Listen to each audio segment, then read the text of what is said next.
नमस्कार प्रिय दर्शकों, एक बार फिर से आपका स्वागत है हमारे YouTube चैनल में। प्रिय दर्शकों, आज फिर नई वीडियो में नई जानकारी लेकर हाजिर हुआ हूं। प्रिय दर्शकों, आज का जो हमारा प्रसंग है, आज की जो कहानी है, बड़ी प्रेरणादायक है, बड़ी मोटिवेशनल है।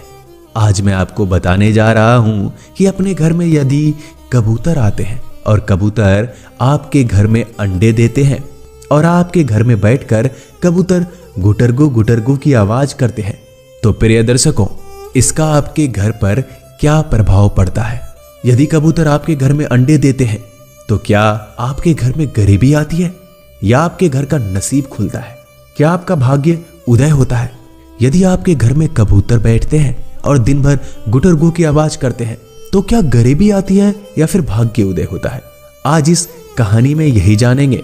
प्रिय दर्शकों, वीडियो को हमेशा पूरा देखा कीजिए ताकि आपको संपूर्ण जानकारी हासिल हो सके।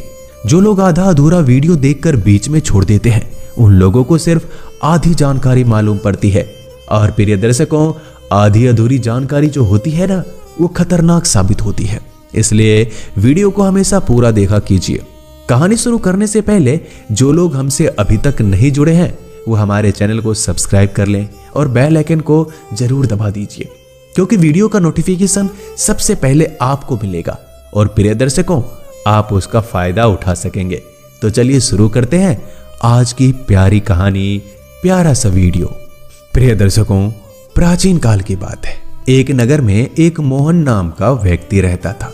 उस मोहन नाम के व्यक्ति का एक पुत्र था जो बिल्कुल नवजोत था, मतलब छोटा था। अब उस मोहन नाम के व्यक्ति के घर में एक कबूतर का जोड़ा भी रहता था। मोहन की पत्नी दूसरी परिंदों से बड़ी नफरत किया करती थी, जबकि मोहन सभी परिंदों से बड़ा प्रेम किया करता था। प्रिय दर्शकों, मोहन रोज प्रातःकाल कबूतर को दाना डालते, परिंदों को दाना डालते, पानी डालता, लेकिन उसकी पत्नी परिंदों से बड़ा नफरत किया करती थी। वह अपने पति से अक्सर इसी बात को लेकर झगड़ती रहती थी कि तुम फालतू में परिंदों को दाना पानी डालते हो, मुझे ये बिल्कुल पसंद नहीं है, आप ऐसा करना छोड़ दो। प्रिय दर्शकों, मोहन अपनी पत्नी को समझाता और कहता कि प्रिय, यह सब भगवान की देन है। ऊपर वाले ने जितने भी परिंदे बनाए हैं, ये सभी परिंदे हर इंसान को दुआ देते हैं। ये कभी बद्दुआ नहीं देते हैं, ये हमारे लिए दुआ करते हैं। इसलिए परिंदों की खिदमत करना भी हमारा फर्ज है। इनकी देखरेख करना भी हर मनुष्य का कर्तव्य है।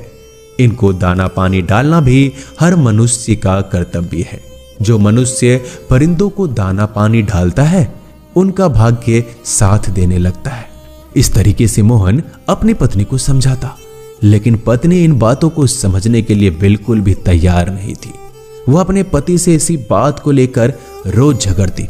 वो कहती थी, कबूतरों को मेरे घर से दूर भगाओ, मेरे घर के आसपास एक भी कबूतर परिंदे बिल्कुल नहीं दिखने चाहिए। प्रिय दर्शकों, मोहन की पत्नी उन परिंदों से बड़ी नफरत किया करती थी और अपने पुत्र से बड़ा प्रेम करती थी।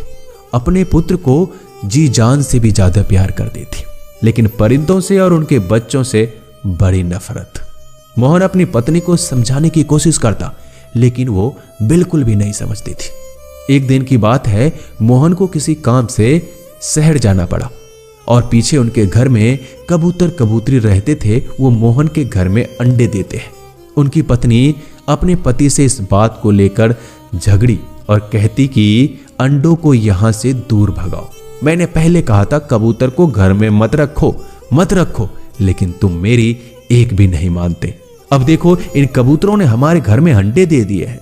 इन कबूतरों ने अंडे देकर हमारे घर में गंदगी फैला रखी है। इसी बात को लेकर मोहन की पत्नी अपनी पति से आए दिन झगड़ा करती, लेकिन मोहन अपनी पत्नी को बार बार समझाता। प्रिय दर्शकों, किसी काम से मोहन शहर को जाता है। जब वो शहर चले जाता है तो पीछे उसकी पत्नी सोचने लगती है। शहर को रवाना होने से पहले मोहन अपनी पत्नी को समझाता है, कहता है कि प्रिय, हमारे घर में कबूतर ने अंडे दे रखे हैं और तुम कबूतरों को बिल्कुल भी मत छेड़ना। जब तक कबूतर के बच्चे बाहर नहीं आ जाते, उनके बच्चे अपने माता पिता के साथ चले नहीं जाते, तब तक तुम इन्हें बिल्कुल भी दुखी मत करना और रोज अपने हाथों से थोड़ा थोड़ा कबूतरों को दाना पानी डाल दिया करना। ताकि तुम्हारा भी अगला जन्म सुधर जाए, तुम्हारा भी भविष्य सुधर जाए। इस तरीके से अपने पत्नी को समझाकर मोहन शहर को चला गया। प्रिय दर्शकों, मोहन की पत्नी उन कबूतरों के अंडों को तो नहीं छेड़ती है, लेकिन वो ये बोलती रहती है, ये सोचती रहती है, मेरे घर से इन कबूतरों को यहां से कैसे भगाऊं, इनके अंडों को यहां से कैसे भगाऊं।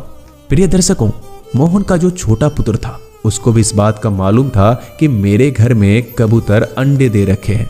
अब मोहन का पुत्र इस बात का इंतजार कर रहा था कि कब मेरी माँ बाहर जाएगी। पिताजी तो शहर चले गए हैं, लेकिन अब मेरी माँ तो घर पर है। जब मेरी माँ घर से कहीं चली जाएगी तब मैं कबूतर के अंडे को देखूंगा। प्रिय दर्शकों, उसके कुछ ही देर बाद मोहन की पत्नी पानी लेने के लिए पनघट पर चली जाती है। अब मोहन का पुत्र एक सीढ़ी लगाकर कबूतर के अंडों तक पहुंचता है और कबूतर के अंडे को पकड़ लेता है, उनको देखने लगता है, निहारने लगता है। तभी उसकी माँ यानी मोहन की पत्नी पानी लेकर वापस अपने घर को आ जाती है। जब वापस घर को आती है तो देखता है उसका छोटा सा पुत्र सीढ़ी लगाकर सीढ़ी पर चढ़ा हुआ है और कबूतर के अंडों को हाथ में ले रखा है। यह देखकर वो बड़ा क्रोधित होती है। वह पानी को रखकर तुरंत अपने बच्चे के पास आती है और सीढ़ी से अपने बच्चे को हाथ पकड़कर खींचती है। जैसे ही मोहन की पत्नी अपने बच्चे को हाथ पकड़ के खींचती है तो प्रिय दर्शकों, उसके बच्चे के दूसरे हाथ में कबूतर का घोंसला पकड़ा हुआ था। जैसे मोहन की पत्नी अपने बच्चे को एक हाथ पकड़कर नीचे की ओर खींचती है, कबूतर का पूरा घोंसला उस बच्चे के हाथ से नीचे आ जाता है और जैसे ही कबूतर का घोंसला नीचे आता है तो पूरे अंडे फूट जाते हैं। प्रिय दर्शकों, एक अंडा उस बच्चे के हाथ में अभी भी था। उसको उसकी मां पकड़ करके जमीन में मार देती है और वो भी फूट जाता है।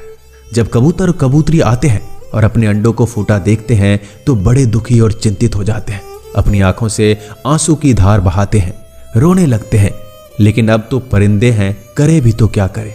तभी उसी वक्त मोहन भी शहर से वापस आ जाता है। जब मोहन आकर देखता है कि उनका छोटा बच्चा रो रहा है, यह देखकर मोहन अपने बच्चों के पास जाता है और पूछता है कि क्या बात है बेटा, क्यों रो रहे हो। फिर वो तुरंत अपनी पत्नी के पास जाता है और पूछता है, बच्चा क्यों रो रहा है। तब उसकी पत्नी कहती है, मैंने तुमसे पहले ही कहा था इन कबूतरों के बारे में। आज देखो तुम्हारे बेटे ने उन कबूतरों के अंडों को पकड़ लिया है, छू लिया है, इसलिए मैंने इसको मारा है, पीटा है। प्रिय दर्शकों, मोहन जब कबूतर के अंडे के पास जाता है और देखता है कि कबूतर के पूरे अंडे फूटे हुए हैं, ये देख के मोहन बड़ा दुखी होता है और मोहन अपनी पत्नी के पास फिर से आता है और अपनी पत्नी से पूछता है कि तुमने कबूतर के सारे अंडे फोड़ दिए। अब कबूतर हमें जरूर बद्दुआ देंगे, इनका भुगतान हमें जरूर करना पड़ेगा। प्रिय दर्शकों, ये बात यहां खत्म हो जाती है। अब कुछ समय निकल जाता है।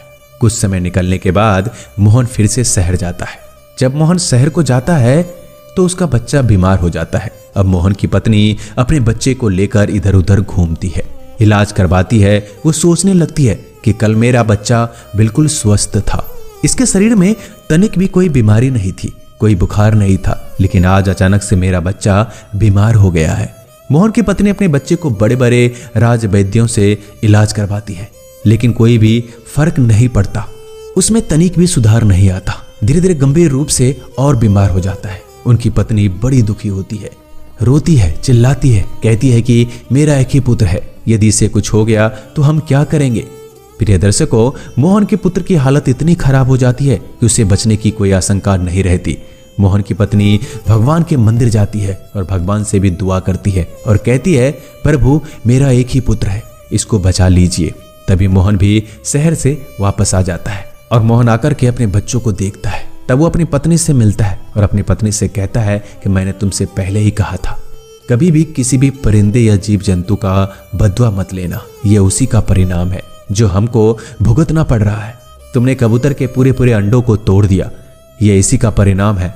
वो भी तो उनके छोटे छोटे बच्चे थे, उनको तुमने जीते जी संसार में आने से पहले ही मार दिया, इसलिए ये संकट हम पे आया है। प्रिय दर्शकों, मोहन की पत्नी भगवान से रात दिन दुआ करती है और अपने बच्चे को ठीक होने की भीख मांगती है, लेकिन भगवान तक उनकी आवाज पहुंच ही नहीं रही थी, क्योंकि उन्होंने उसके जीवन में इतने सारे पाप किए थे। न जाने कितने कबूतर के अंडे फोड़े होंगे, न जाने कितने कबूतरों को अपने घर से मार पीट के भगाया होगा। प्रिय दर्शकों, जब उसके बच्चों की हालत और भी ज्यादा बिगड़ जाती है, तब मोहन भी भगवान की पूजा अर्चना करने लगता है। उनके बच्चे की तबीयत ज्यादा खराब हो जाती है तो मोहन भी भगवान के मंदिर में जाकर पूजा करता है। प्रिय दर्शकों, जब मोहन भगवान की पूजा आराधना करता है तब मोहन की पुकार भगवान के दरबार तक पहुंचती है और धीरे धीरे उसका बच्चा स्वस्थ होने लगता है। मोहन अपनी पत्नी को समझाता है, कहता है कभी भी किसी की बद्दुआ मत लेना। यदि तुमने किसी भी जीव जंतु की बद्दुआ लोगे तो उसका भुगतान तुम्हें जरूर करना पड़ेगा। और जब तुम्हारे घर में कोई भी परिंदा, कोई भी पक्षी अंडा देता है, बच्चे को जन्म देता है, तो उनको उस वक्त वहां से मत हटाओ। उनको तब तक मत हटाओ जब तक उनका बच्चा उनके साथ जाने के लिए तैयार नहीं हो जाता। अब मोहन की पत्नी को यह बात बिल्कुल समझ में आ जाती है। उसके बाद वह परिंदों की सेवा करने लगती है, पानी डालती है। धीरे धीरे उनका भाग्य भी साथ देने लगता है। उनके घर में किसी प्रकार की कोई कमी नहीं रहती। प्रिय दर्शकों, यदि आपके घर में भी कबूतर अंडे देते हैं तो उनको बिल्कुल ना हटाएं। उनको तब तक ना हटाएं जब तक वह उनके साथ जाने के लिए तैयार ना हो जाए। हाँ, एक बात है, यदि आपके घर में कबूतर रोज घुटुरगू करते हैं तो इसका मतलब यह है कि ये आपको अशुभ संकेत देते हैं। इनको अपने घर में आप शुरू से बिठाएं नहीं। यदि आप बिठाते हैं तो उनकी सेवा करें, पानी हमेशा डालते रहें। ऐसे में आपके साथ किसी भी प्रकार का अशुभ नहीं होगा। तो ये थी प्रिय दर्शकों आज की छोटी सी कहानी। हम उम्मीद करते हैं कि इस कहानी से आप ढेर सारा प्रेरणा लेंगे। धन्यवाद।